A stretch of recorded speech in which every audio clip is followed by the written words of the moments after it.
Hi there, welcome back to Silver Lining Art. It's Anish here from the jungles of Portugal this time. The video you're about to watch, it's a little bit special. It's quite raw in the emotions involved in it and comes straight from the heart. So enjoy the video and please be kind. The inspiration for this painting came to me back in May of this year. It is November now. In May, I took a trip to Como in Italy.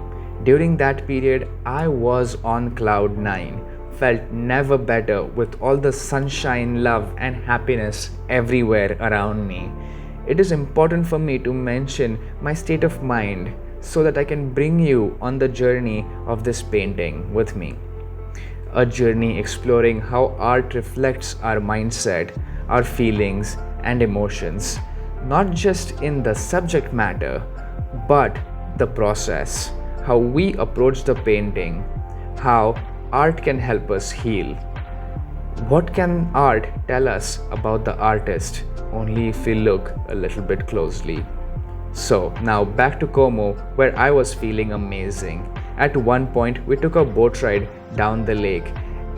The lake is in a narrow valley with steep hills on both sides. Usually, when you view houses from the lake, you just see the face of the front row of the houses and trees, but not in Lake Como. Because of the steep incline, you can see the face of the entire town, providing you with a unique perspective of seeing the character and the liveliness of the town. With the bright morning sunlight hitting the beautiful mansions and the gardens, I saw it. I saw this painting. Once you start making art, it changes how you see the world. Some compositions just make themselves into a painting right in front of your eyes. I could see a painting starting with the lake in the bottom, the town in the middle, and lush green forest on top. My eyes were wandering all over this painting with no focal point.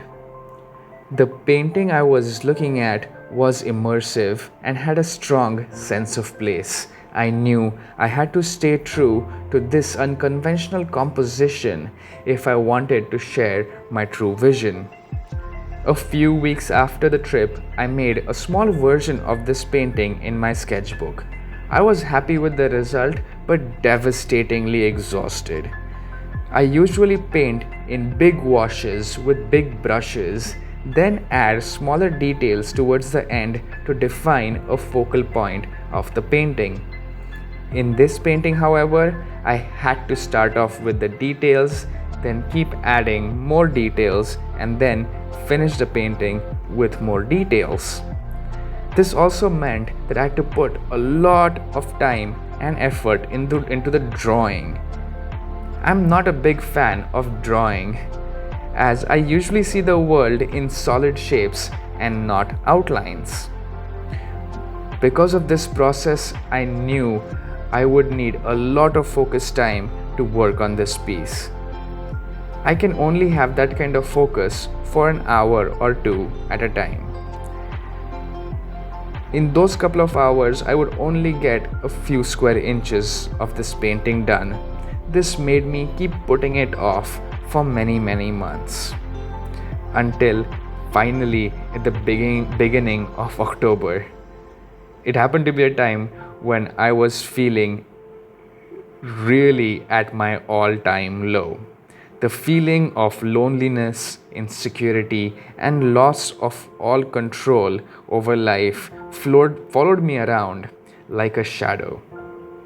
As a result, or a consequence, I don't know, I had a lot more free time by myself. So I pulled out this block and got to work.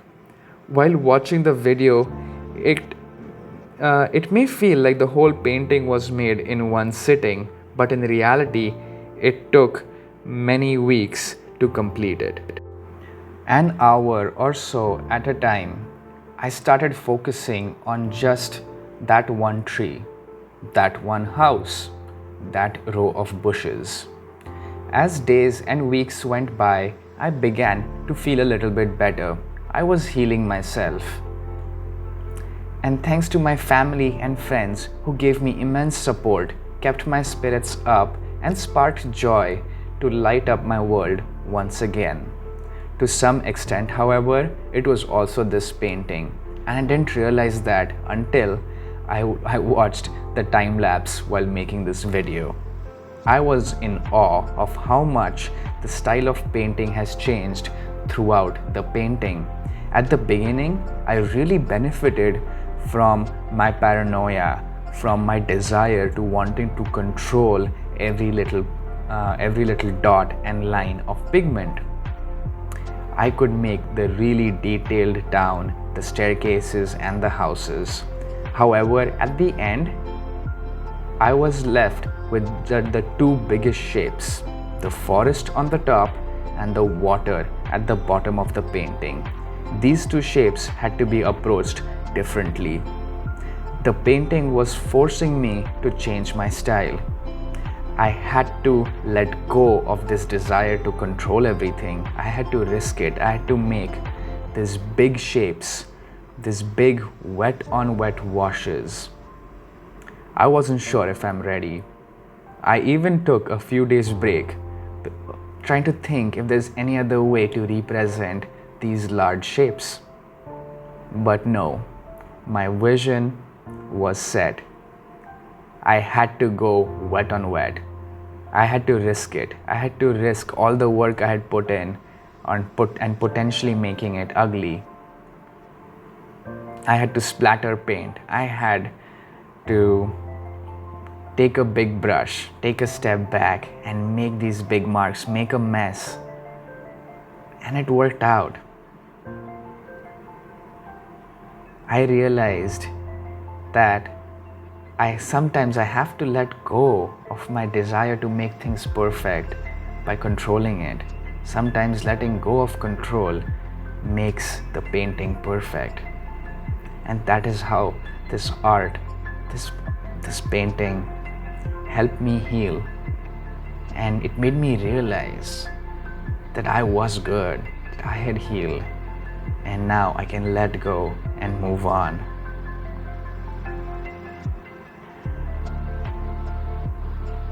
I have to just let the watercolor do its thing. Let it move around the paper, mixing with other colors and creating a visual language that cannot be mimicked by controlling the pigment too much. Time had healed me, and then I was able to let go and finish this painting. The painting that I saw when I was at my happiest, and now you see it as I pick myself back up.